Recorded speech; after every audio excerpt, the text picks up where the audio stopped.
So, we're in a 4-week series on Prosperity for You. It's based on the workbook by the Reverend Cynthia Alice Anderson. She was here last week. And in the second week, she talks about give it away. And it's really about giving away your cookies. You know, this is the Sunday in which we're celebrating Diane Benzera, who's retiring as our 11-year tenured youth education minister. And she's going to go to work running the spiritual education department of our Unity headquarters. But as I thought about it this morning, I thought, what is my favorite Diane Benzera story? And it was that she told me many years ago, that the number one reason why churches don't have children's ministry is because they take our cookies. And I thought about that this morning and how to weave that in, and I realized that's the whole thing. It's give it away. It's about having that giving heart, clothing yourself in generous spirit, and asking yourself, where are my cookies?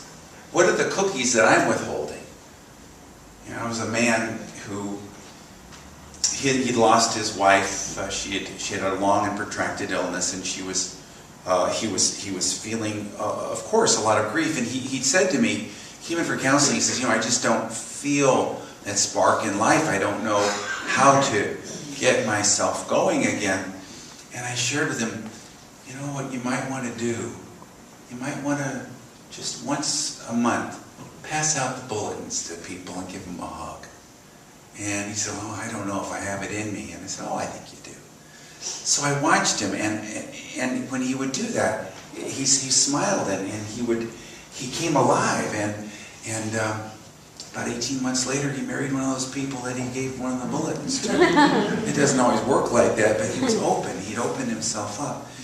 Where are your cookies? And where do you withhold your cookies? You might have perfectly good reasons for withholding your cookies, but you've got to change the way you look at things.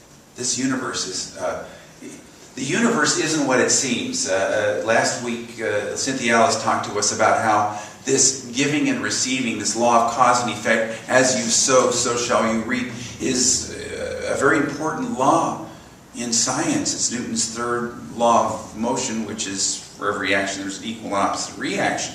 So there's what goes around comes around. There's the give forth. I love that quote from Jesus where he says, give and it'll be given to you, good measure, pressed down, running over, it'll be poured right into your lap, for the measure you use will be measured to you. But you've got to be willing to let go of your cookies. And what are your cookies? What are my cookies? Just think about that for a second. Where am I unwilling to give forth? And what would happen if I was willing to change the way I look at things? You know, something else came up in the last day or so. Many of you may have read in the news that Roger Bannister made his transition yesterday. You know who Roger Bannister is? Anybody know? What did he do? 4-minute mile. 4-minute mile. And before that, what was the belief? Impossible. No one could do it. So Roger Bannister changed his paradigm. We did something in the first service, we're going to do it now. I change my paradigm. Together, I change my paradigm. And so he went ahead and he broke the 4-minute mile. Do you know how many people were able to do it after him in the next year? 120. Oh, 120. Listen to this guy. 52. I hate to disappoint you, but it was impossible. 52 people were able to do this. Now, I looked at this in my life. I think about money. You know, the time that we moved from Florida to New Mexico, and I purposely, they wanted me to stay, but I purposely was guided to do this. I took a 4/5 pay cut, and at the end of every month, I had more money. Why? Because money's just a number. It's just a concept. And so I changed my paradigm about it. And when I came here, we came here and I took a substantial pay cut, and we ended up with more money at the end of the year than when we started. Why? Because it's just a paradigm. And I'm not going to talk about finances. I'm going to talk about energy, because it's all energy. It's all energy together. It's all energy. And I changed my paradigm about energy together. I changed my paradigm about energy. One of the things that you can do, and I'm going to ask everybody to pull this out. You know, this isn't the Sunday we usually do this, but I thought you might as well talk about it, because people minimize the effect on their lives of doing something little, but it's the little things, isn't it? It's those little things that really make the difference. This is your spirit of service, and these are all the areas of the church where we have volunteer opportunities. And you know, we don't believe in burnout or putting people, you know, to work every week or whatever. All these positions are just once a month. But if you put yourself out in service, something will come back to you. When you say let go and let God, you got to let go of your cookies. You know, there's that old picture of Jesus standing at the door with his fist ready to knock on the door. You ever see that old Solomon picture in Sunday school when you're growing up? And remember Jesus said, "Behold, I stand at the door and knock." What's that? What was that about? Did you notice there's no handle on the door? There's no handle on the door. Have you seen a door with no handle? Why would that be? They asked Solomon. He said it's because it only opens from the inside. He'll knock all he wants to, but you've got to open it. What are you doing to activate this giving consciousness, this generous spirit, this part of yourself that's yearning to push out, yearning to grow and to know and to be? Maybe the thing you need to let go of is resentment. Oh, this is button pushing Sunday here. And it always is tough for people, but there is so much value in being willing to let go of those resentments. I remember there was somebody that was really doing me a lot of harm, I felt, and I was very resentful of him.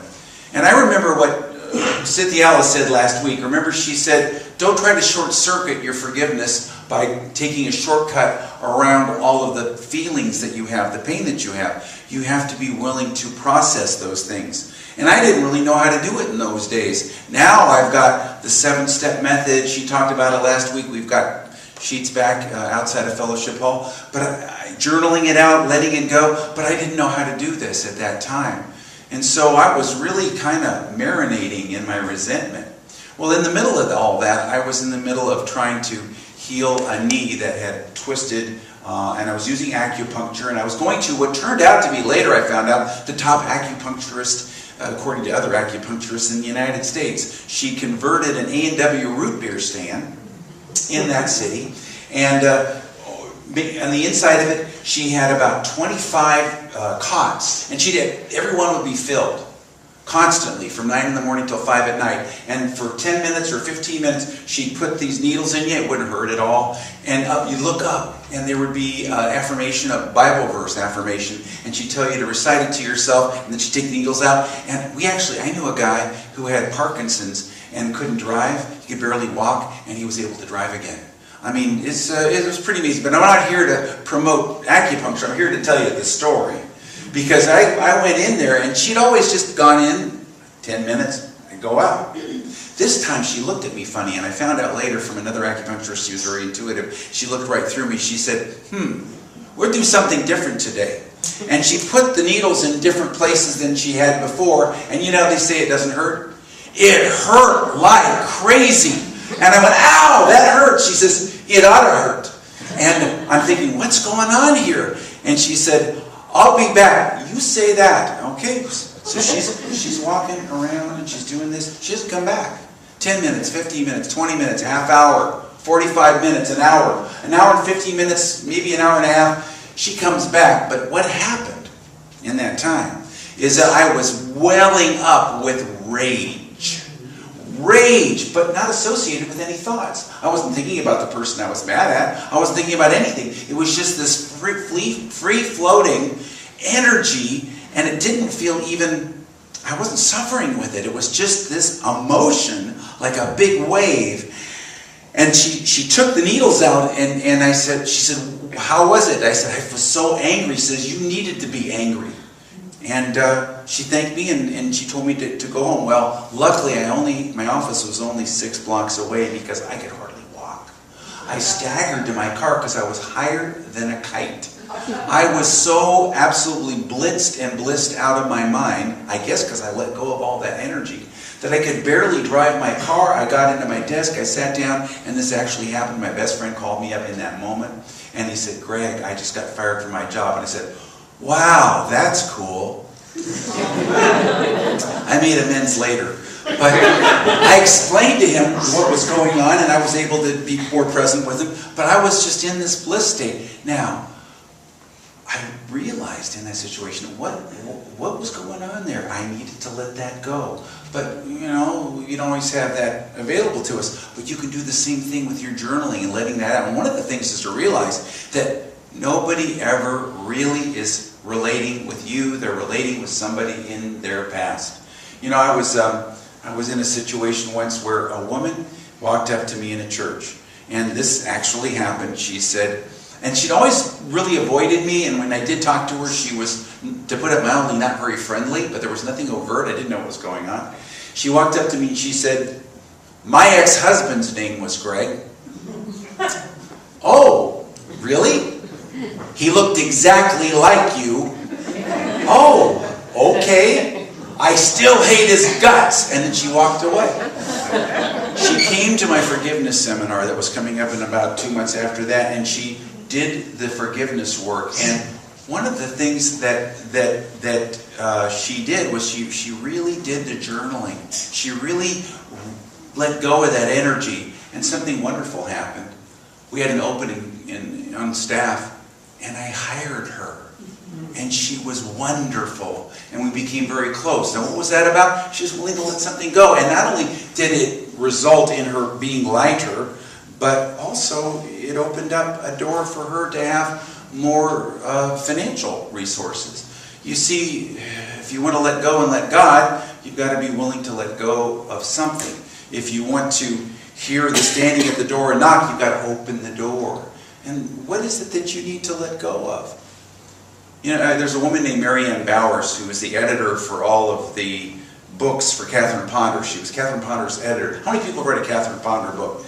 This was actually massaged into being by Marianne Bowers because she'd just get rough drafts from Catherine Ponder. And so she had this great prosperity consciousness. And we went into ministerial school. We were the 2 part-time employees in the office of the headquarters. She did all the publications. She's the best editor I ever saw. She could actually proofread my handwriting, which if you've ever seen it is indecipherable, faster than I could read it. I mean, she was incredible. But she said to me, we'd been there about 8 months, and she said, "Greg, did they tell you they were going to give you a raise after 6 months?" I said, "Yeah." She said, "Did you get your raise?" I said, "No." "Let's go in and talk to the main person." And then so I said, "Okay." So we sat there, and the main person didn't really handle it very well. Now she came out of this and she said, "Do you know what I need to do?" I said, "I don't know what you need to do." She said, "I need to forgive. I need to do my forgiveness work. And then I'll know what to do." And she did some deep journaling. She was a writer, so she did some deep journaling. She did some deep forgiveness. She told me later, she said, "You know what I need to do? I need to quit." But not out of anger. I couldn't, in the moment I wanted to just, resent. But the words came to me in that meeting, "Revenge is sweet, but success is sweeter, and you can't have both." And so she said, "I just wanted to let go of all of that resentment." And she said, "I know that there's good waiting for me. I know that there's going to be opportunities." And without having a job, she let go of her position, and she ended up making 3 times as much money. Because she was going around speaking, she had many opportunities. There were many things that she could do that she wasn't able to do if she'd stayed in that position. Me, on the other hand, I had a little tougher road to hoe as far as forgiveness, but I did the forgiveness work. And when it was finally finished, I got my next paycheck, and there was the increase that we'd been promised. Now, I never was told, "We gave you the increase," because I guess that was a little bit too tough for them, but at least I got it. Now, I'm sharing this with you because it's very tangible, the results that happen when you do your forgiveness. And it's not, "I'm going to forgive and then I'll get more money." It's not a transaction like, "I'm going to tithe and I want to get more money," or "I'm going to clear out my closet." It's not like that. You do it because it puts you in the flow of generous spirit. You are the flow of generous spirit. I am the flow of generous spirit. Together, I am the flow of generous spirit. And it shows up. This forgiveness is so powerful. It is so nurturing. And it's so wonderful. I often share about the guy who and this is going to go into the area of cleaning out our closets because he also had an experience of that. But the guy who handed me the sheaf of papers and told me to read them. Now, he'd come up to me many times pretty upset with me over nothing. I didn't know what he was mad at me about. And what came to me was, again, and I asked him, first of all, I asked in meditation, why is he being like this? And I had a feeling of soul agony for just a few moments that was so strong that I could hardly tolerate it. And I realized I had some compassion. It's like, he must be really in pain. And I also got the strong intuitive sense that people don't relate with you, they relate with this person that from their past they're projecting on the screen of their consciousness. And your job, your trick, is not to project somebody from your past on the screen of your consciousness, and you're dealing back with him, to just let him go. So this day he showed up, and he gave me the sheaf of papers. He says, I want you to read them, and then walked away. I was afraid to read him, but it was this story about how he'd been molested as a child by a scoutmaster. And when I came back the next week, I had them, and he said, did you read it? I said, yeah. He said, he looked just like you. And I said, oh my gosh. And then so we talked about it, and I shared with him the forgiveness methods, and I gave him something that I'm going to share with you. It's I Behold the Christ in You. You sing it every time we take in new members. But one time I was in a dispute with somebody, and I was really holding on to it. And somebody said to me, why don't you take that hymn, that poem, and write it out as an affirmation, but every time you say you, just put the name in. So, I behold the Christ in you, Sally. You're the life of God I see. I can see a great peace too. I can see you, Sally, whole and free. Seems so simple, but I did it, and the logjam broke, and my resentment released, and I was able to move through it. So I gave this to him, and I said, do some work with this. And he did. And he and I became friends. And we became really close. And something happened. And this is another aspect in this chapter.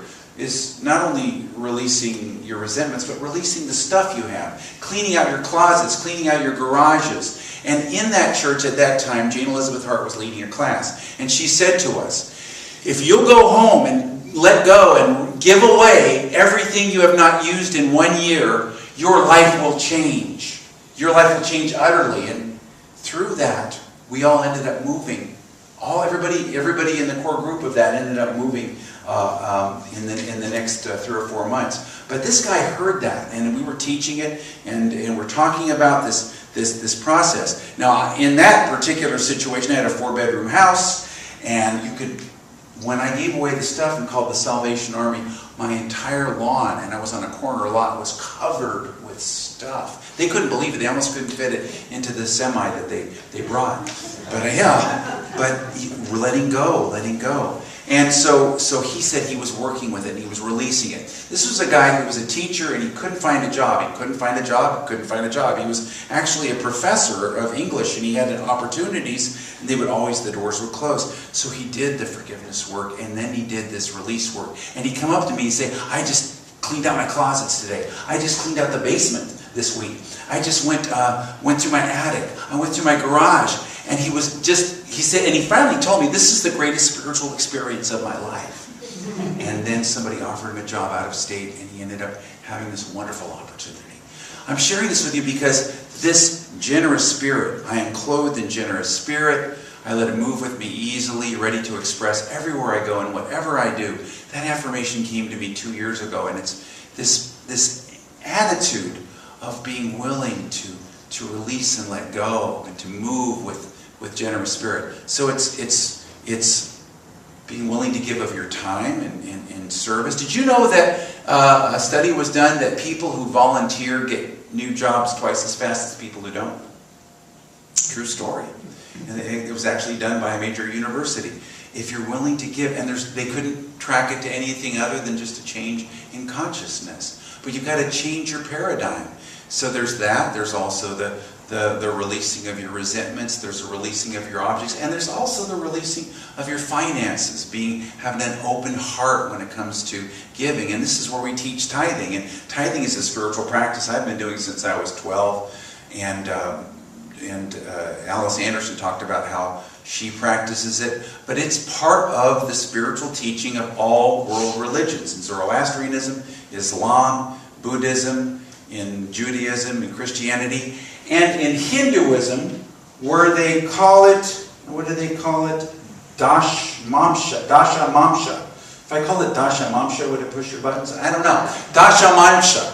And it's why for 3,000 years has this been a teaching? You know, Emerson talked about this. He said, money, which is hardly spoken of without apology, is in its effects and causes as beautiful as the roses. As beautiful as the roses. Why? Because it's God's energy. But you don't do it in a way that's attached. You don't do it in a way that's a transactional. It's part of the flow of the who that you are. And being in that flow, that's the important thing. That's the powerful thing.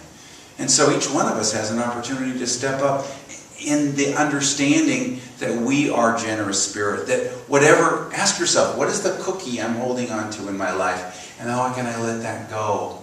You know, I've always noticed that the churches that have children's education, and Diane will agree with this, are the ones that are thriving and growing and expanding in so many ways. And the reason why is because they're giving to the children. Jesus said, suffer the children to come unto me, of such are the kingdom of God. They have a generous spirit. Now, you need to make sure the kids don't eat too many cookies. But you can share your cookies with them.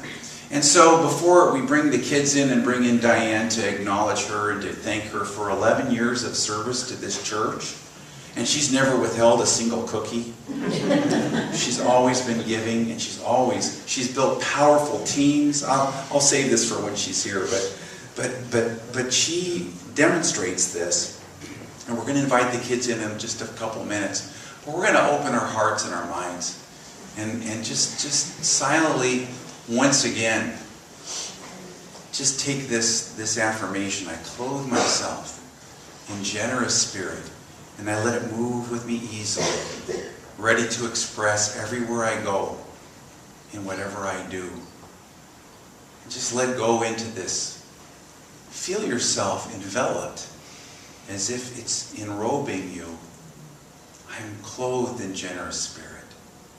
And I let it move with me easily, ready to express everywhere I go and in whatever I do. Thank you, God. And so it is.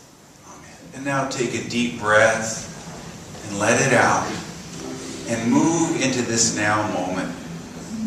And take this as your prayer and feel yourself enveloped and enwrapped in the generosity of your spirit. I clothe myself in generous spirit.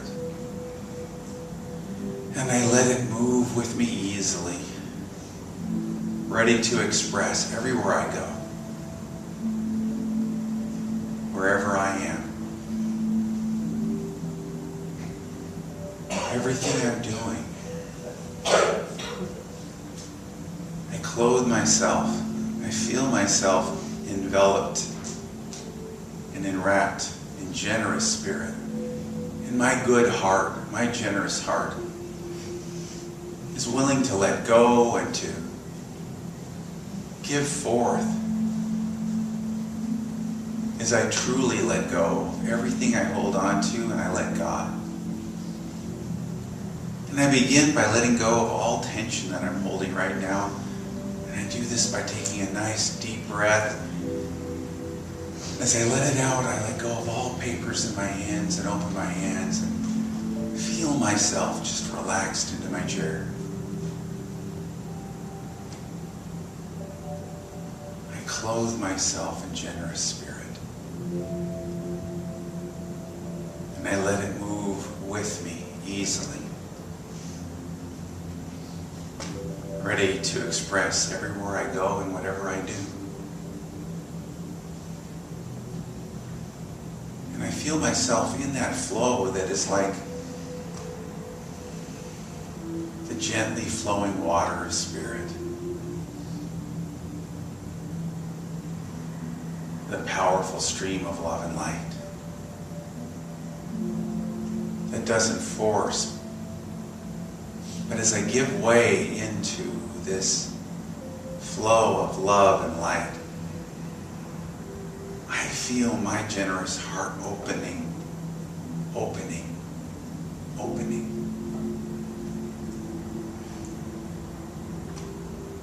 And I connect with my heart, which is one with the hearts of all humanity and all other people. I clothe myself in this generous spirit.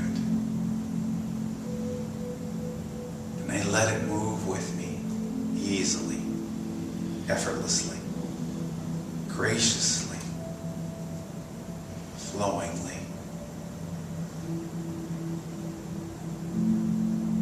Wherever I go and in whatever I do, I let go into this flow.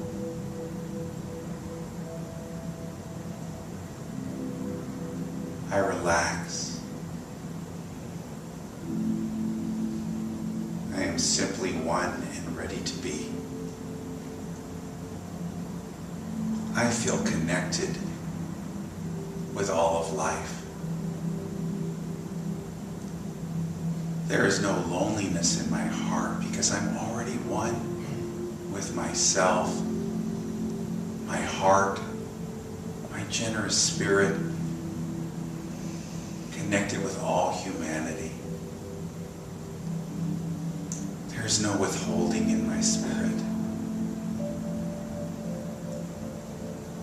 I well up in gratitude as my good heart expresses.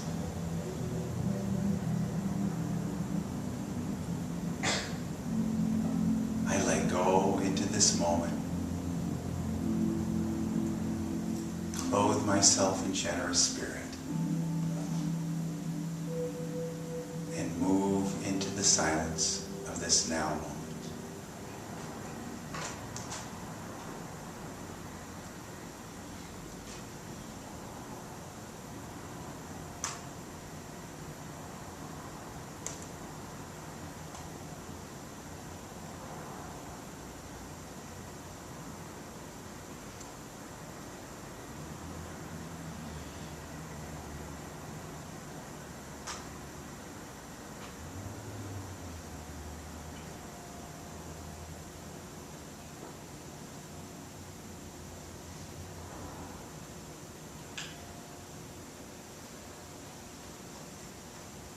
I clothe myself in generous spirit and I let it move with me easily, ready to express everywhere I go and whatever I do.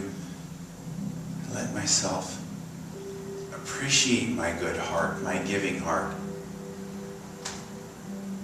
that heart of love and gratitude and joy, the heart of generosity and peace, the heart of love. Thank you, God. Thank you for this flowing heart of mine, and my willingness to release and let go, and truly let go and let God. And so it is. So we're going to take our offerings now, and our offering statement is, I give freely of my cookies and I receive abundantly. Together, I give freely of my cookies and I receive abundantly. And silently. And again aloud together. I give freely of my cookies and I receive abundantly. And so it is. Amen.